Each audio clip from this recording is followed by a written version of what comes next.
since you've been doing this, was it 15 years, you Yes. said? So for someone who perhaps hasn't got that experience and they are looking to do some DIY themselves or home renovation, how can people build confidence? Like, where do you start? Hello, everyone. Welcome back to the Ideal Home Show YouTube channel. I'm Louise Gookie. Thank you, as always, for joining us. We've got a great session on the way today. A great chat with DIY and home renovation expert. The wonderful Nick Morris is joining us. Now, for the last 2 years, Nick has been sharing his own personal renovation stories and work, where he's actually been transforming, and I love this, let me get this right, a 1,200 square foot house from 1955 into a 3,000 square foot modern family home, which seems like quite a big project. So, Nick, thank you so much for joining us. You're going to be sharing some of your advice, your stories, and what mistakes we can avoid. So thank you for joining us. Oh, thanks for having me. I guess we'll start at the beginning. Why did you decide to take on such a big project? Well, if we're honest, it actually wasn't our intention. We were looking at lots of houses for a couple of years, and this one came up. There was just such a good opportunity. It had a 7-meter side plot, and then the garden was 165 feet. And I've been renovating properties for sort of 10, 15 years, and it's always something I wanted to do, just not quite to this scale. And fortunately for me, my father-in-law is an architect, so I just asked him what we could do with it. And keep the costs down and the most efficient way to do it. And it sort of just started from there. But yeah, it definitely wasn't our intention, but I'm sort of so glad it happened. Yeah, I mean, it's handy you've got an architect in the family as well, right? And you've got so much experience with the renovation. So we want to hear some of these tips, how we can start bringing it into our home. I'm not saying we're going to take on such a big project, but for those other little areas, how can we do that? So if we look back over the last, or if you look back over the last 2 years, were there, even with all your years of experience, were there any surprises or lessons that you learned about DIY and home renovation that you hadn't found before, you hadn't experienced before? Oh yeah, there was certainly a lot that was new for me. Just to try and keep costs down, I try and did as much as I could as possible. So I've never sort of plasterboarded walls or ceilings or anything like that. It's always been sort of the plasterer that's done those sorts of jobs. Same with sort of plumbing and things. Whilst I had my plumber the whole time, I sort of said to him, is there a cost effective way where I can labour for you and help you run pipes and things? So I tried to do as much as that as possible just to keep costs down. But with that, I made some mistakes along the way. But generally, always having them nearby to ask for advice and everything was really good and saved us some money in the sort of 2 years where the project was going.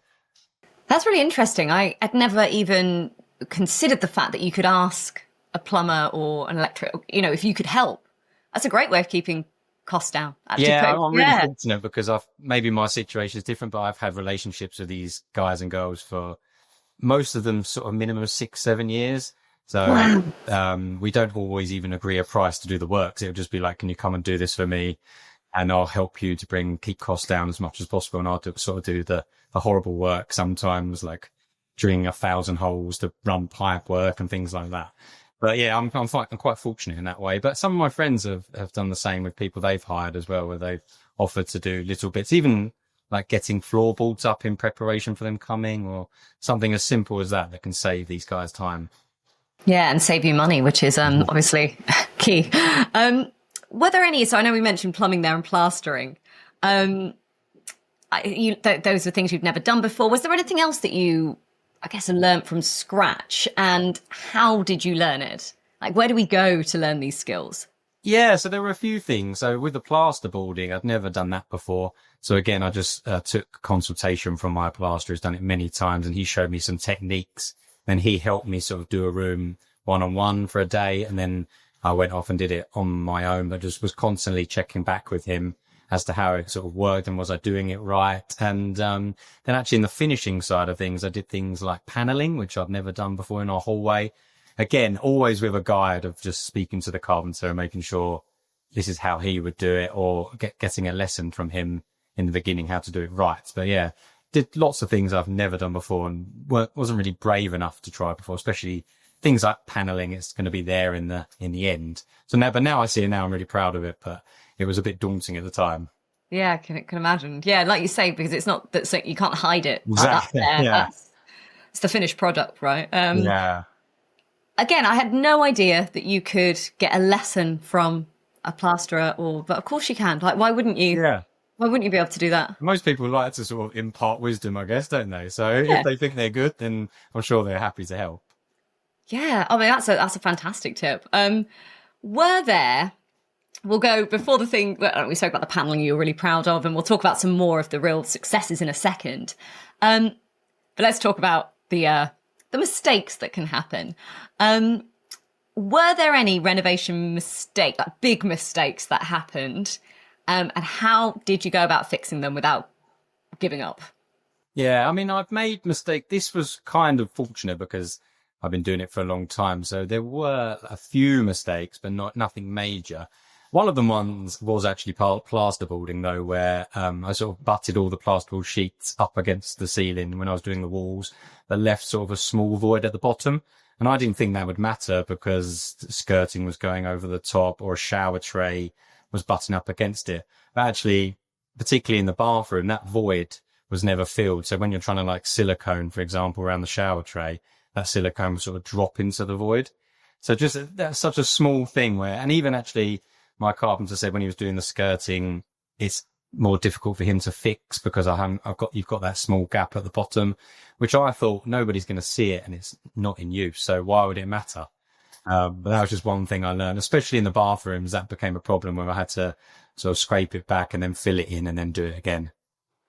Yeah, and I bet you're not alone with stuff like that. My other half would be exactly the same. He'd be like, "Oh no, that doesn't matter. You can't see it." And actually, the attention to.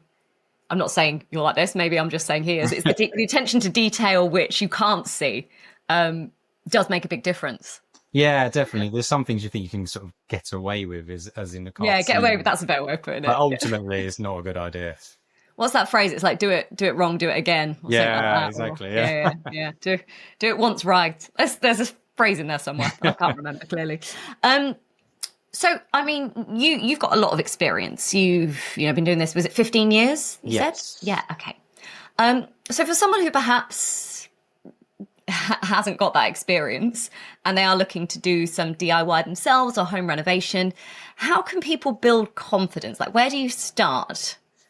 I think a great place is social media. I mean, it gets a lot of bad reputation, but YouTube is just the best place. Even I've seen stories of people, like a specific toilet will break and they're like, oh, this is going to cost me £300 with a plumber or whatever. And there's one YouTube video on that specific toilet about how to fix that specific part. I think it's such a good tool. I've looked at things such as in Lydia's bedroom, my daughter, she's got an archway. So I did that myself and that was all based on a YouTube video. There's loads of guys showing you just the method of it and how you sort of cut the ball to do the archway. I mean, if I'm honest, again, it's not the world's most perfect archway, but, I'm pretty happy with it. Yeah. But I just think YouTube is such a good resource, for that. Yeah.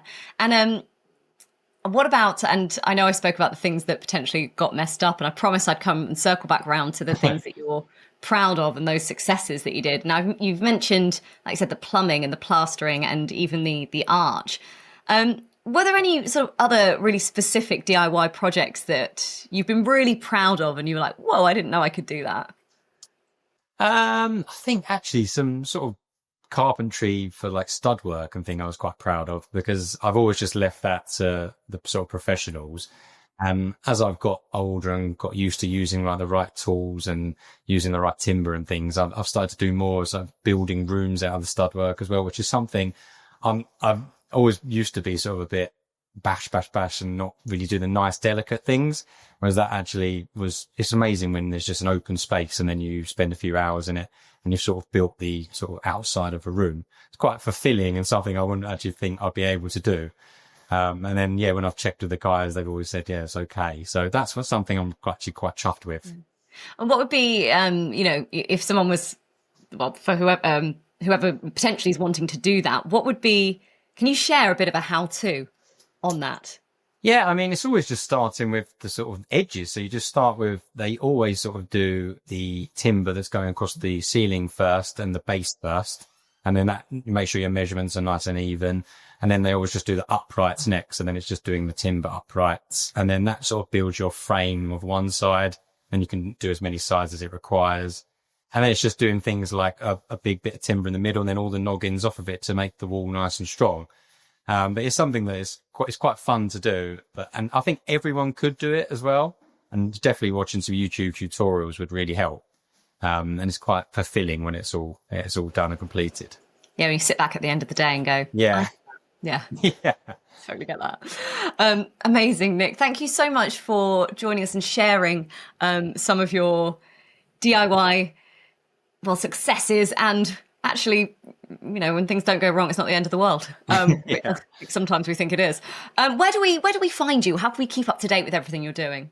So I have a YouTube channel called Nick's Home Renovations, and it's the same on Instagram, and I've just joined TikTok as well. So I do a mixture of sort of long form content showing sort of prices of things, how to do things, but I'm also doing sort of daily things. I've just done a garden renovation where I'll be doing lots of daily videos, so you can see how much can actually get done in a day, because sometimes it not as much as you think.